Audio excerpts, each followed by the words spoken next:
Hey guys, it's your girl Key, and I'm back with another video. And today we're gonna be talking about nepotism in WWE. Now, personally, I think nepotism is okay. I think in this situation and this situation only, really, when it comes to media, because a lot of times, other times, nepotism is like, okay, you just is here because you know somebody and you're not even good at what you do. And as long when it comes to like mom and pop stores, family businesses, cool. Wrestling is one of those things. I mean, when you go to the history of wrestling, you know it's a family business, period. And a lot of times, I think we forget that. Like, there's nothing wrong with having nepotism in WWE. Now, the whole conversation of nepotism always comes up once in a while in the IWC. I have no idea why, really, but it does. Comes up mainly every other freaking week. But here we are, and we're going to talk about it. Now, I think the new discourse occurred when when it was said that Bobby Lashley is probably not going to be re-signing with WWE. Now, he is not re-signing. Not he got released or anything, which, remember that. But it just comes up, nepotism comes up so freaking much when it comes to the Anoa'i family, when it comes to the bloodline. And it gets a little odd because it's like, then we have a champion who just came off of a whole storyline, a whole branding of finishing his father's story. And a lot of you guys ate it up. A lot of you guys loved it. A lot of you guys are screaming up to the top of your lungs to finish the story, Cody. But when it comes to nepotism, you guys turn a different tune. When it comes to the Anoa'i family, it's like, he's only here because his uncle, he only here because his dad. But like, okay, there's a lot of superstars that are that way. If you want to, we can go down the list. We have Randy Orton, a third generation. Not only did his father wrestle, but his grandfather. Then we have Natalya from the famous Hart family, the Neidhart family. And it's like, is there really a problem with the nepotism, or do you just not like the Anoa'i family? Because when it comes to the bloodline and when it comes to special privileges, I will say the only one who is able to really have pull is Roman Reigns and The Rock. Now, The Rock, of course, is The Rock. And you have Roman Reigns. He was chosen, plucked. He is the chosen one, if you would like to call it that way. And he was told that he is the guy. And in that form and fashion, he decided when he gets up and he has the pull, he's not doing this on his own. He's not going to be the only one benefiting from that. And so we have the bloodline. Now, even when it comes to people outside of his family, he brings them up as well. If we want to go through the list, we can. I don't want to, but we'll say Sami Zayn, for an example.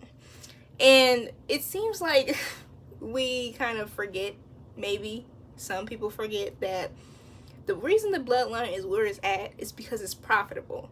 Not because of the Anoa'i family solely, but because it's profitable. If the bloodline was something that they lost money for and people were not paying attention to or even liking, we would not have the main event at SummerSlam being Solo versus Cody Rhodes. We just wouldn't at all. And if we want to be honest, if we're going to be honest, Roman Reigns wouldn't have had the belt as long as he did. The company may not have been able to have its $1 million years without it, if we're just being real. So, is nepotism the issue, or is it the bloodline? That's the real question, because things run off of money. When Cody Rhodes was in the company, a legacy, he got his foot into the door because of his father. That's a show of nepotism. He left because he couldn't get over, so he left. But he was able to come back in, not only because he made a name for himself, but because of his father, again. But we love Cody Rhodes. He is our chosen one. It's okay to have that feeling, but the nepotism conversation does not belong in the WWE industry. It does not, because nepotism is synonymous with WWE. It's a family business. When Triple H decides to step down, he is probably going to pass it on to one of his children.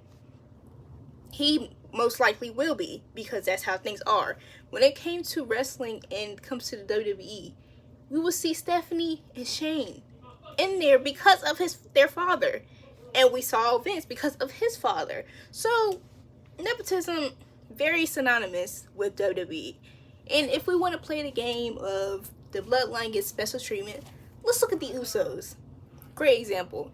Even now, Jey Uso, the most over person in the WWE, one of the most over person in the WWE, keeps losing his title defenses. Like, literally keeps losing. Like, literally.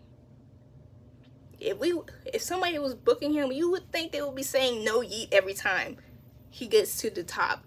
Every freaking time. But if the nepotism of the Anoa'is really existed, my man would have had a belt. The Usos themselves, their whole intro into the WWE, they got their foot in the door, yeah, but they were told, we don't know what we want to do with you. Let's wait. Put some more time in, type of thing. Put some more time in. All the time, put some more time in. They weren't getting that shine that they deserved. And they didn't get that nepotism special touch. They had to be on there mid-card, and people don't know who they are. They can't separate who they are. But we got to the Bloodline story. I knew who they was, though. I know who John was. I know who I know who Jimmy and Jay were. I watched Total Divas. Y'all know. I knew who was. I knew.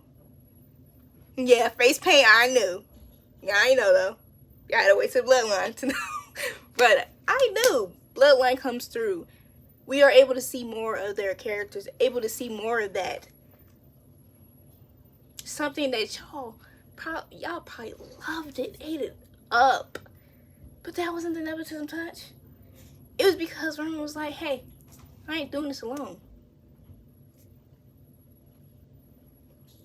And here we are. Like, they are the descendants of one of the most, if not one, the best for a lot of people, the Wild Samoans.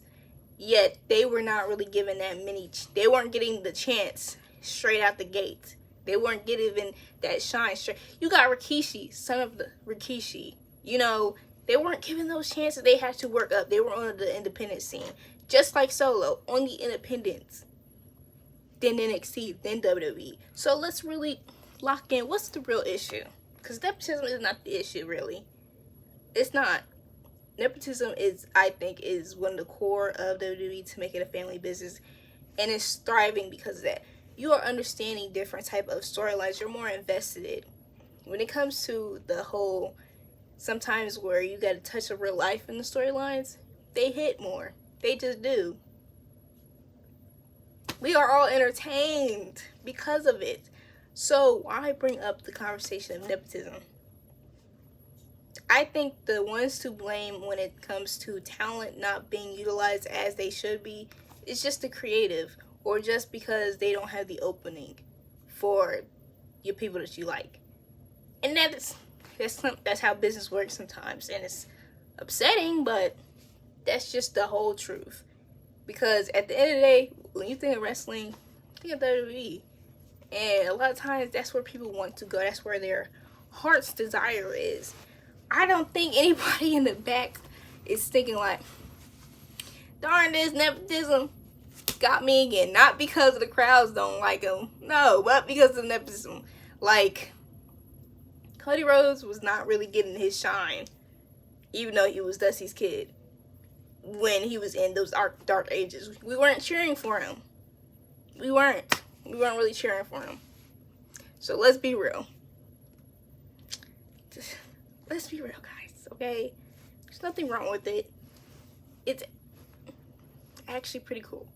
But those are my opinions on nepotism. And I feel like the nepotism comments, bring that over to like something like politics or something. I don't know. Something. But when it comes to the WWE, it don't belong. Take it somewhere else. But thank you for watching my video. Please like, comment, share, and subscribe. But let me know how y'all feel. See you guys later.